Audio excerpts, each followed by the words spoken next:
Welcome to the webinar.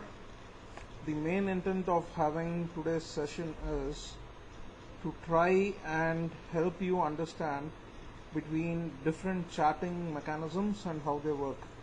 And if someone was trying to look for what is the best one to use, which could be the best one to use. So that is the intent of today's session. So what I'm trying to do over here is I'm trying to take the same instrument and look at it from different chatting perspectives and try to see where they coincide and what happen when those values get there and what should one be looking at. Okay, so is the agenda clear for you guys? So we'll be dealing with three things. We'll be dealing with market profile, we will be dealing with P&F, we will also be dealing with the normal candlesticks. Okay, so we will basically look at things from three different perspectives and try and see which is the best perspective to use so that people feel more comfortable when they start using it. Okay, and I'm again telling I would need names for people who are just joining, so and keep yourself muted so that the session goes without any trouble. Okay, so if I find anyone whose name is not being displayed, I will have to take that person off. So just now someone joined and it says waiting for name. Please update your name. I hope in the next minute it will be done. If not, we'll have to let go of you. Okay, so that is the thing. Is the agenda clear for everyone? Yeah, so can we start? Yeah, so yeah, so waiting for names, please update your names, otherwise I'll have to mercilessly let go of you. Yeah, because I do not want someone Madhukar, please update your name. Yeah, I was about to knock you off. Okay, so I am looking at a Tata Elxsi chart. Okay, so we will first start from what we understand best. Okay, and we will come to the other things from there. Okay, so is that a fair ask from everyone? So it should be fine, right? So we can start with what we understand the best and then we can move into the other things, right? So we will start with the Tata Elxsi chart.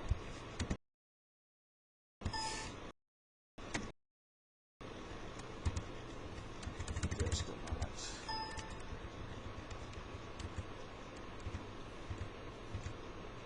Okay. So that's a Tata Elxsi chart which is out there. So this is a normal candlestick chart. So all of us understand this, right? So we understand normal candlesticks and we get to see what's happening. Few people track it with moving averages, few people track it with different things. Okay, but if I were to be tracking it on a weekly basis, okay, and just by the looks of it, if I were to be drawing a line, okay, is it fair to say that there was a major top created somewhere in the zones, right? Yeah, would you guys agree to it? Yeah, and we have just broken above it and we are trading there on a weekly basis. Yes, so we can assume that, right? So there was one major top there. Okay, so and on a daily basis, if I am looking at it, do I see a lot of conjunction coming in those zones again? The answer to it is yes. It right, went up, came down, broke, didn't sustain, went up. So we are somewhere here. So 1440 on Tata Elxsi tries to become a very important point as per the candlesticks, correct? So if someone were to be seeing, right? So that is when I look at a candlestick perspective. Now if I were to move away from this and if I were to move away into something called a market profile, so I'm not going into the depth of the market profile, but in market profile world what we see is we have these yellow projections which come out, which we usually call them as a VPOC, okay, or a point of control or a virgin point of control. So 1445 on the market profile for me becomes an important reference point on Tata Elxsi. Okay, this is a vanilla thing on. I'm just showing it on AMI.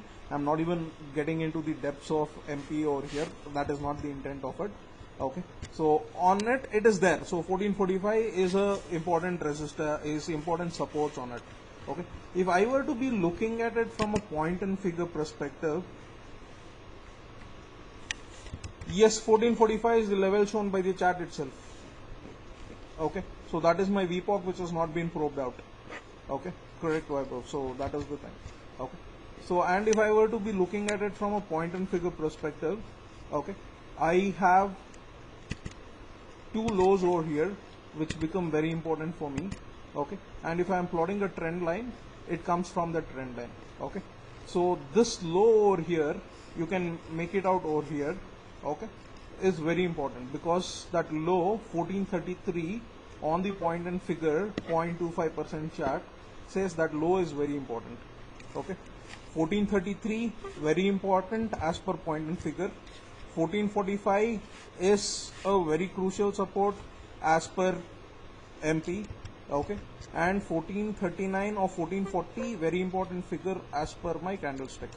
So if I were to be clubbing all this and looking at it, is it fair to say between 1436 and 1445 there is a lot of support? If I went by any mechanism over here, if I just left your candlestick world and started looking at it, can I say that? Is it safe to say? Yes, all three ranges are coinciding into it. Okay. So what it tries to tell me is when I see such setups, if the price drops into that zone where all my charting, whatever I have been using, says that is the right thing to see and that is where I have the interest, so that becomes a very crucial point for me to take it from there, right? So that being the case, it is very easy for someone to take a trade. So if a MP guy was to be taking a trade over here, okay, he would be entering it around 1445 or probably around 1450. Okay, he would be having a stops kept at 1437. Okay, and he'll be long on this. Okay, all this are spot values that is being referred to. If a candlestick guy is trying to take a trade, he will wait for somewhere of the zones to be probed into. Okay, probably on this high of 1456 which stops at 1439 and he'll be long. Okay, if a PNF guy is trying to trade this setup, okay, he will be going long on the test of this trend line which is probably around 1450 again, which stops at 1433. That is the low over here that we see, right? So all this gives us a message telling that yes, this is an important zone in which you need to take a trade. If it breaches this, then the downside risk to it increases because all the systems would get their stops triggered there, irrespective of what you're trading. You trade candlesticks, you trade a pointing figure, or you trade MP. Okay, irrespective of it, it goes and triggers it. Okay, and on the PNF charts, if I were to be projecting, I have some counts given over here. I'll get to it later. 1556 is a target that is being projected out. Okay, so what does my candlestick say on 1556? Is there something? Yes, do you guys see that over here on a candlestick chart? If I were to be drawing a line here on the top, is it 1556 double top? We can call it whatever, but is there a resistance there? Okay, and that is a likely probe zone till this holds. Okay, because you are consolidating over here. Okay, if you show this chart to anyone, they will say from January you are in a range bound movement. Okay, consolidating between these two lines where the drop below it has been pushed back and it's not allowed to go beyond this, right?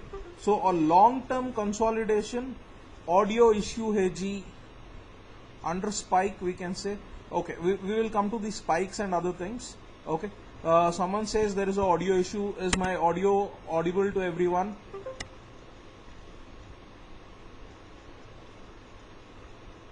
All fine? Okay, so we will continue.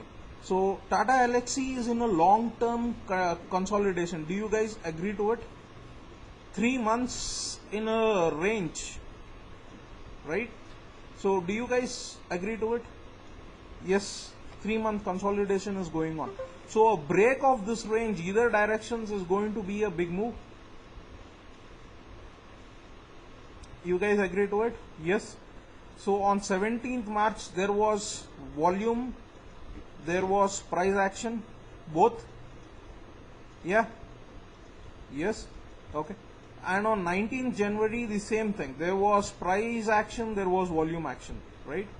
So whatever got pushed here, when it came down, probably try to push it back. Whatever got pushed here is still holding it. Okay. So 17th March, what happened on volumes? That's $1 million question people will have. Okay. So we will just go and see what happened on 17th March in terms of deliverable quantity, what was the percentage delivery and stuff like that. Okay. So 17th March is here. Okay. So there was a huge volume and the delivery also was huge, but it was not a percentage based thing. So if I went to Tata Elxsi of the past and saw, okay, the percentages of this on the delivery front have been dismally low. Okay. So when I see such things, I usually shift to my open interest to see what my open interest was doing and how it fared on the open interest front. Okay. So what was the open interest that was trading and how much is rolled over and things like that. Okay. So 141 was the thing on 17th March open interest. From there it started increasing, it decreased, and at 147, 149, and then it started to roll over. So what happened over here is the open interest which came did a fair bit of rollover into the next series on 31st, right? So it started off with a higher open interest over here.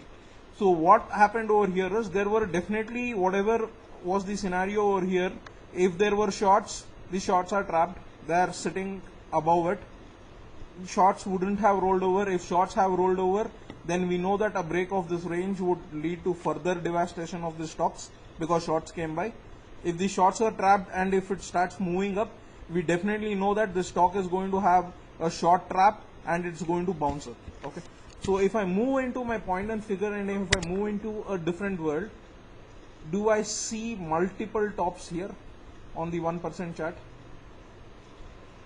Yes. Yes, and all of it has a price of 1500 on it, the high over here that you guys are seeing, right? So just 1515 was the breakaway over here. Okay, so on a breakaway of 1515, I would expect my 1556 to be probed out. Is that a fair assumption to make? Okay. So if I were to be trading Tata Elxsi from here, okay, I will either wait for 1515 to break, okay, yeah, or I will wait for this price to dip into the zones of 1445 to break, because my risk reward trade on the longs get invoked, right? That being the case, is it easy to trade? So I will wait for either 1515 or a further dip towards 1445. Or if someone says, "Arey yaar, I can accept this risk," then yes, you can accept it. It is again subjective. It depends on individual person's appetite to trade a stock with a risk that is being defined. Okay. So the targets for it, what was getting projected was 1556, correct? The vertical count. 1556 was the top here. So even on a MP, this would be a probe zone. When you are coming down, taking a long-term support and going up, yeah, battery is going, I'll turn on the charger, don't worry. Okay, so everything coincides. So if I were to be trading this setup on a long bias on a MP, for me, if I go above 1480 over here is enough. A safer trader would wait for 1494 to break. Okay, on a point and figure, there will be a double top buy on a ABC pattern which is going to be triggered here at 1503. Okay, so 1494 on MP, 1503 on point and figure. Candlesticks are already saying it is what it is. Okay, so that being the case, can it be traded? The answer to it is yes, it can be traded. Correct? Right? So the risk is defined over here. If 1445 to 1440 is an acceptable risk for you, you can trade this setup. Okay, or you wait for that price to come, or you wait for the price to break on the other side. Okay, but this is a fantastic chart to trade. Can you suggest any share to look on? See, I'm giving you a concept. We'll get on to stocks, we'll discuss it. Okay, So this is a fantastic setup to trade. Either a upside break or a downside break of it is going to give a big move. Okay, so as traders, what do you do? Okay, do you run behind daily momentum? If you are an intra trader, yes. Do you run behind a weekly momentum, or would you want a killer trade? So killer trades effectively come when there has been long-term consolidation in a stock. Okay, so the long-term consolidations in a stock, when you get such setups, they are fantastic to trade. Do you guys agree to it? Long-term consolidation, if you have got it, it is good to trade. So contra trade can be taken below this level. Yes, contra trades can be taken below this level. Yes, if it is breaking 1439, there is nothing stopping us from going short on this. Okay, so that being the case, the pattern over here, from a point and figure, if someone were to be trading, this is a low pole with a high pole, and this is a consolidation. So the expectancy will be it's going to fire up further and not down. Okay, and even if someone were to be tracking a RSI, the RSI is just getting into that buy zones. Okay, it's just coming up.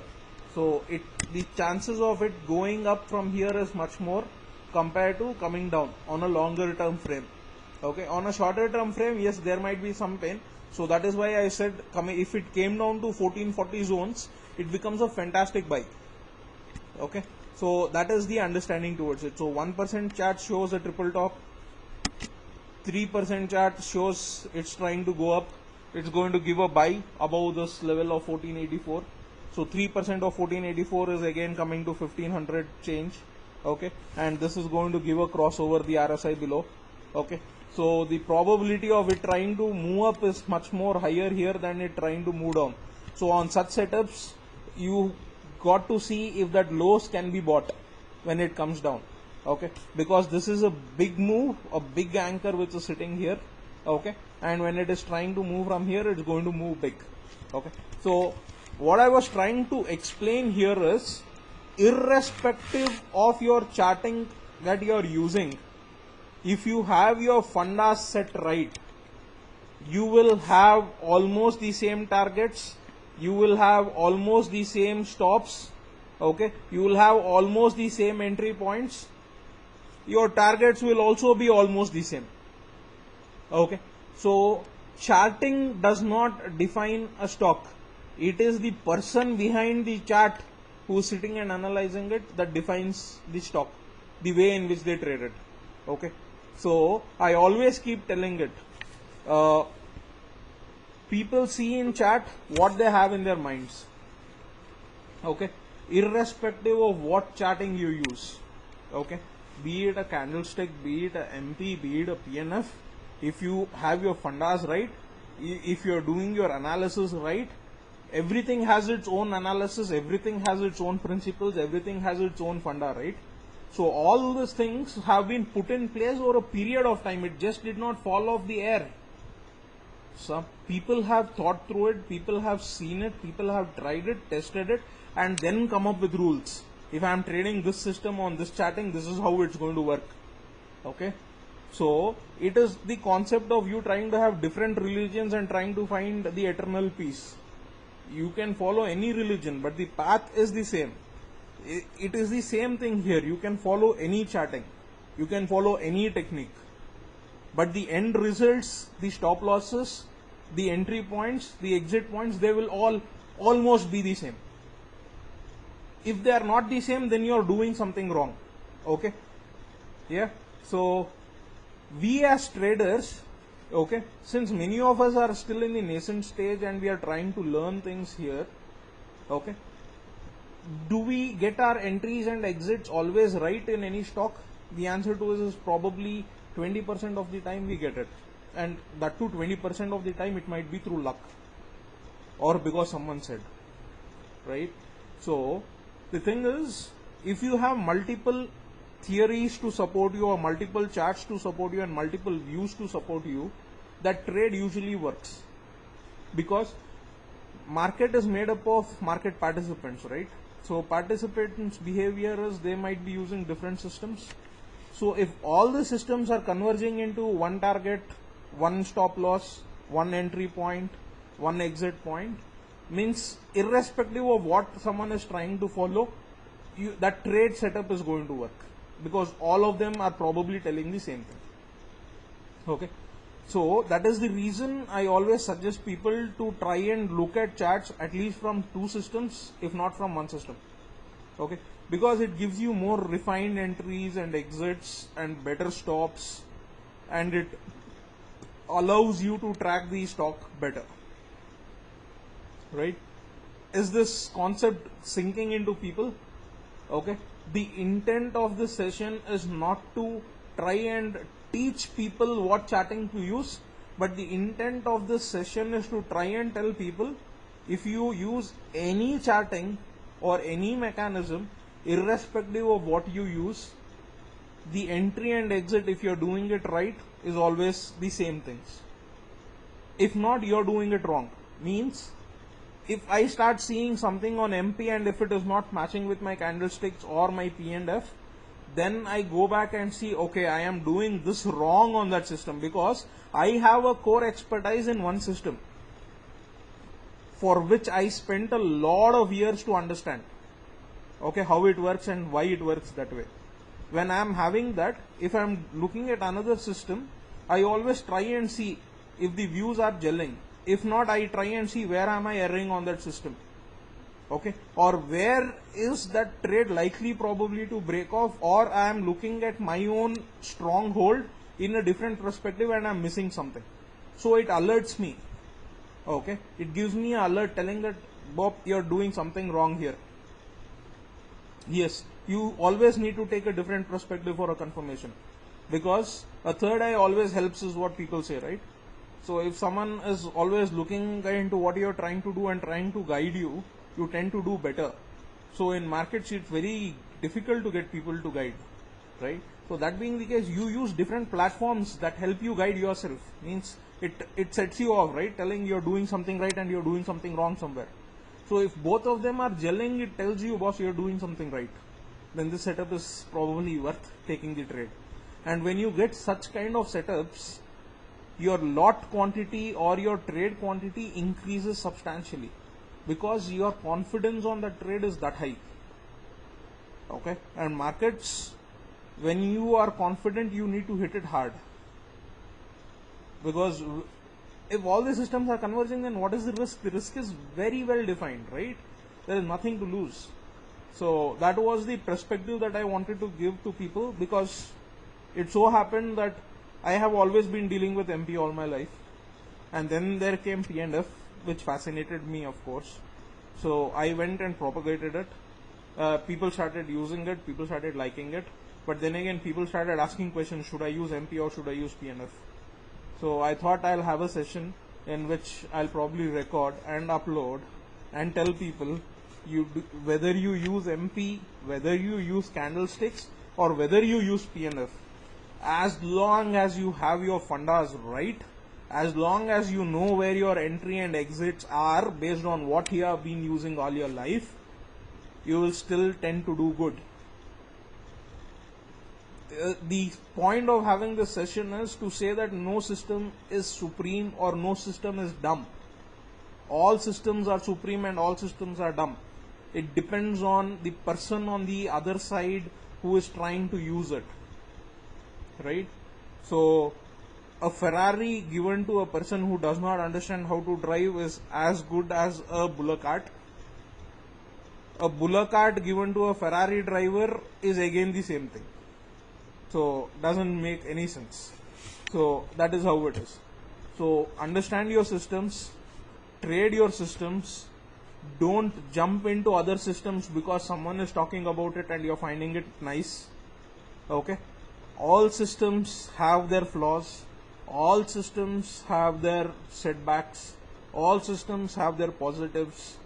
If you have spent ages on one system, please don't give it up, because the learning that you would have had on that system is paramount.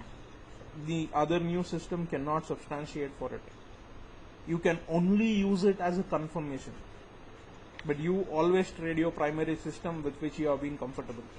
Now if someone says I'm net new in market, I do not know which system to start off, start off with something that looks easy to your eyes to practice with. Okay, so it can be PNF, it can be your candlestick, or it can be MP. Okay, so or learn.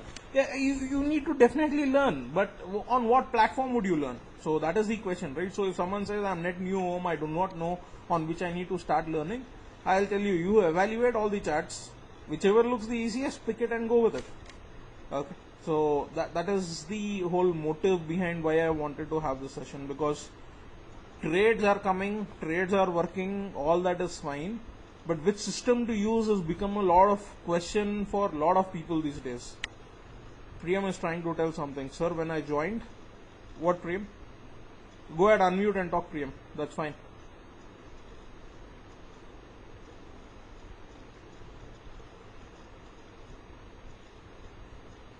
People told him to learn candlesticks.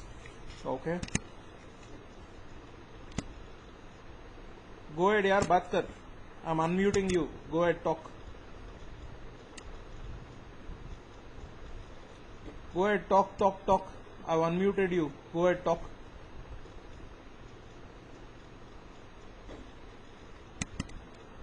Mic not working. You're self-muted. You can unmute yourself and start.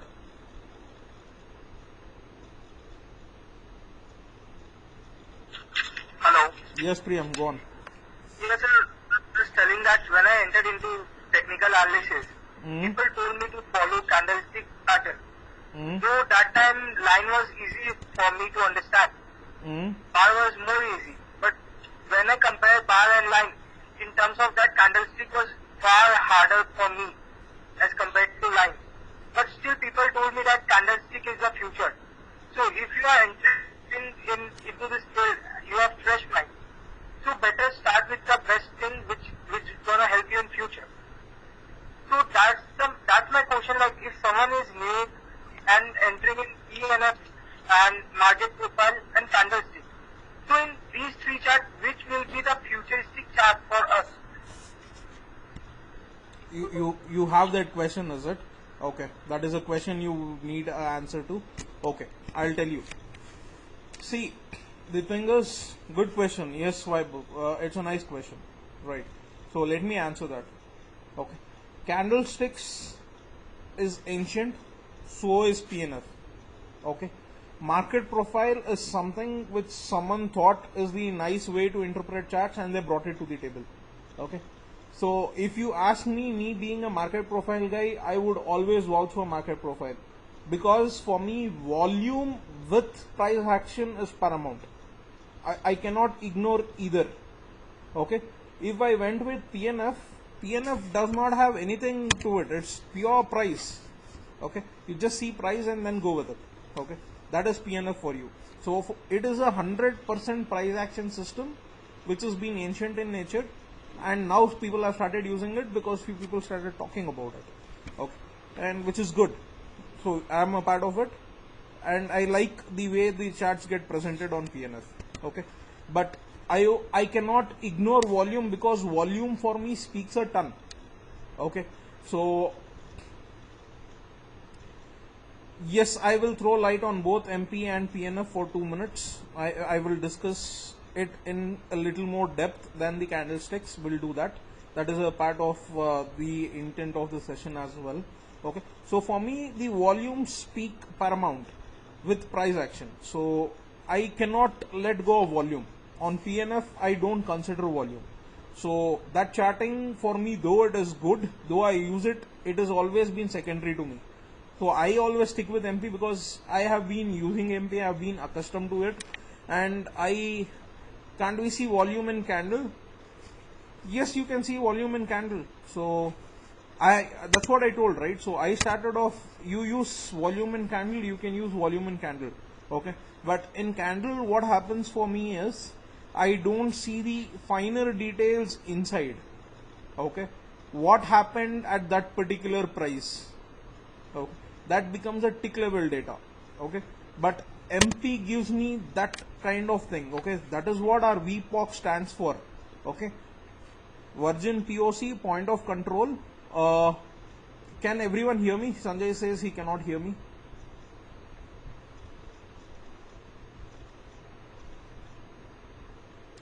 Okay. All right. Okay. All right. Everyone can hear me. That is fine. Okay. So for me, the time, uh, the price spent time at a particular point, that is important. The volume that got accumulated at that particular point, that is also important. Okay. So MP is all about TPO, time price opportunity. That's what we call it. Okay. So I am not looking. The volume charts over here are a little different. My actual setup is a little different. I'm not having it on this machine. So I'll show it to you at some point in time as to how we see volumes on a footprint chart. Okay. So I cannot show a footprint chart on AMI. It's not possible. So on a market delta, or if someone is using a Ninja, we can have a look at footprint charts, which speaks loads about it at a particular price. I'll post the pics to you at some point in time. Okay. So at that point, for me, what the price is trying to do and what it does becomes paramount. Okay. So in a P&F setup, I don't see that.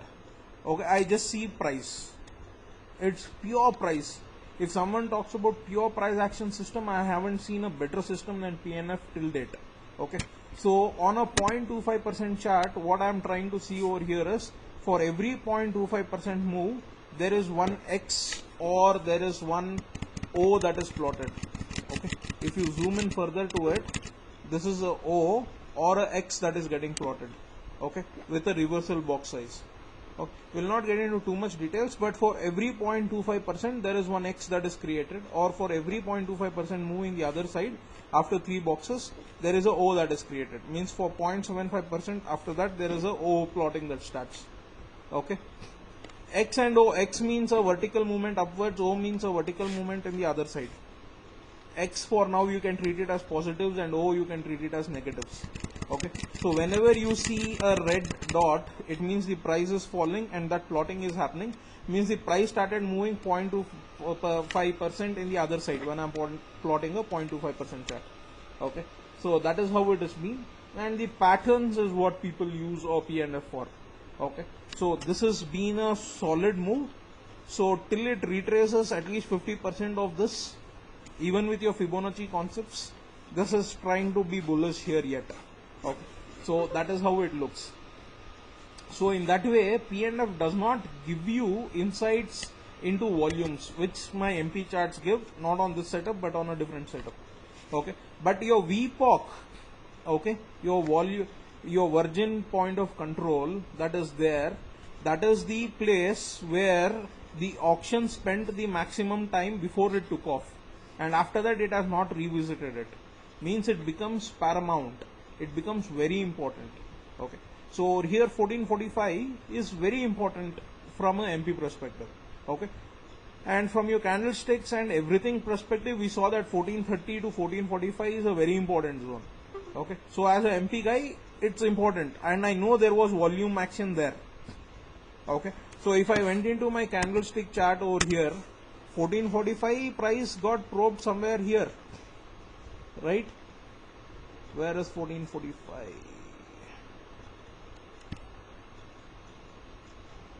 Yeah, it is somewhere here, right? So that lows of this, so was there volume there at that point? Your candlestick chart can never tell you that. Okay. But my MP chart says, boss, there was a lot of price action there, and that has been a virgin point which has not got visited at all. Okay. So that gives me a lot of confidence, and I know this value or the volume which came there has something to do over there. Okay. Recently I was talking about VWAP on the group. Did anyone concentrate on that? Has anyone looked into VWAP?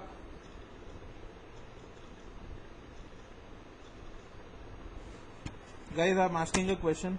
Am I audible to people, or is the connection cut? No? Okay. So take this as a homework for you guys. Okay. Go and find out what does VWAP mean. Okay. Volume weighted average price is what VWAP is. There is a formula that people use to calculate it.